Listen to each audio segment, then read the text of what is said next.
मध्य प्रदेश में किसानों को राहत देने के लिए सहकारी समितियों का गठन किया गया था, लेकिन इनके गठन के साथ इसमें होने वाले घोटालों को लेकर रीवा कांग्रेस विधायक अभय मिश्रा और उनके विधायक प्रतिनिधि द्वारा किया गया कांग्रेस कार्यालय में आयोजित प्रेस वार्ता में उन्होंने उनके विधानसभा में सहकारी समितियों के माध्यम से किसानों को किस तरह से ठगा जा रहा है, समितियों में उनके पंजीयन से लेकर उनको फसल के भुगतान तक लगातार ठगा जाता है।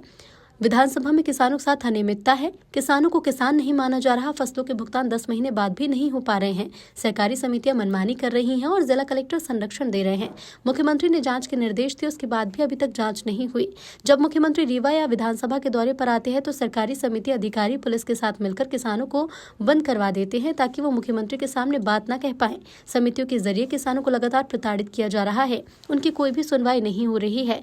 अब पूरे घोटाले की सीबीआई जांच की मांग की गई है। रीवा जिले में सहकारिता विभाग के जुड़े अधिकारियों की संपत्ति की जांच की मांग भी की गई है। खेल तो यहाँ शुरू हुआ कि जो इन्होंने बताया कि 1.5% से ज्यादा जो घोटाले किए हैं या जो ब्लैक लिस्टेड हैं उनको नहीं दिया जा सकता, उपार्जन नीति का काम नहीं दिया जा सकता। हमारी कलेक्टर महोदया बार बार वो शामिल हैं, उनके कुछ टूल्स हैं। ज्ञानेन्द्र पांडे नाम का आदमी जो रीवा का लोकल है, 4-5 वर्ष से पदस्थ है, जिसके विरुद्ध 48 करोड़ रुपए वसूली के FIR का आदेश है। 48 करोड़ कौन है? जो ऐसा इन्होंने अभी बताया ना, किसान ने जो अपने वो रसीद कटाते हैं, एक दिखाइए ना रसीद, जैसे जमा कराते हैं, वो जो पैसे थोक में खा लिए जाते हैं। आपने 3-4 साल पहले सुना होगा रीवा में सैंडविच घोटाला। अब आप बताइए, ये आज के जमाने में ये तरीका है पैसा लेने का एक गरीब किसान का? ये कौन है, कहाँ चला गया, इसका कोई रता पता है? कुछ नहीं। ऐसे ऐसे करके लाखों करोड़ रुपए, हजारों करोड़ रुपए इन किसानों के खा लिए जाते हैं और किसान ये रसीद लिए सीधा किसान घूमता है, अंत में कुछ नहीं कर पाता, वो अलग मैटर है। तो हम ये बता रहे थे कि वो जो ज्ञानेन्द्र पांडे है उसके खिलाफ ऐसा, और उसको लोकल जिले में पदस्थ कर रखा गया है। कलेक्टर महोदया का वो टूल्स है। कलेक्टर महोदया भ्रष्टाचार में इन्वॉल्व हैं। सीधे अगर हम टेप तो नहीं करा पाए कि कोई रंगे हाथ वाला नहीं है, पर पेपर अभिलेख बोल रहे हैं। कैसे बोल रहे हैं?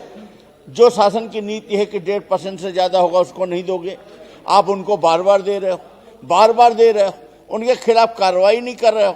शासन की नीति है कि समूहों को, महिलाओं को दो, आप उनको उपार्जन का काम दो, कम से कम जो NRLM के समूह हैं, अगल बगल के जिले बने हुए हैं वहां दिए जा रहे हैं, वहां पर उनको काम दिया जा रहा है और उनपे कोई भी सभी तो वो उनके समूह ब्लैक लिस्टेड नहीं हुए, इसके बावजूद उनको न देना, इन पे कार्रवाई न करना, ये सब चीजें अपने आप में प्रमाणित कर रहा है कि इनका इन्वॉल्वमेंट है। और सबसे बड़ी बात तो अति यहां हो गई कि किसान जो अपना सब कुछ दांव में लगाकर अंत में अपना मेहनत की गाड़ी कमाई बेचता है, और वो उसकी आज ये स्थिति है कि अगर रीवा जिले में मुख्यमंत्री जी का दौरा होता है तो उसको एक रात पहले घरों से उठा लिए जाते हैं और उनको थानों में बंद कर दिया जाता है कि मुख्यमंत्री जी के सामने न चले जाए, शिकायत करने न चले जाए।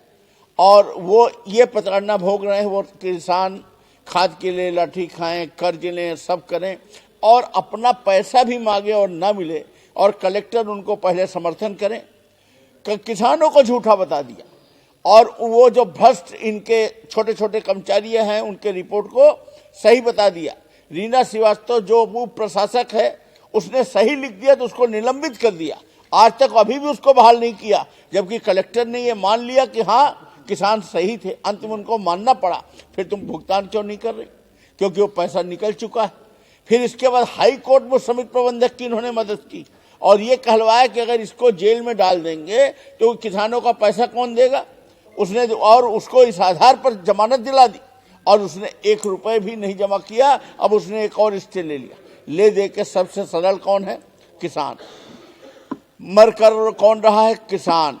किसान के नाम पर दिन भर शब्दों का जलपान कौन करा रहा है? सरकार। 20 साल से शिवराज जी के टाइम से शब्दों का जलपान कराया जा रहा है। किसान किसान ये खेल रहे हैं और किसान जो कत्यो पड़ा बिल्कुल मजबूर है और उसके नाम पर इतनी ठगी और इतनी लूटपाट। और सबसे बड़ी बात यह है, सहकारिता, ये उपार्जन, विपणन, वेयरहाउस, मिलिंग, आज जो आपके सामने आया है ये केवल उपार्जन नीति है। अभी मिलिंग वगैरह ये सब बचा हुआ है।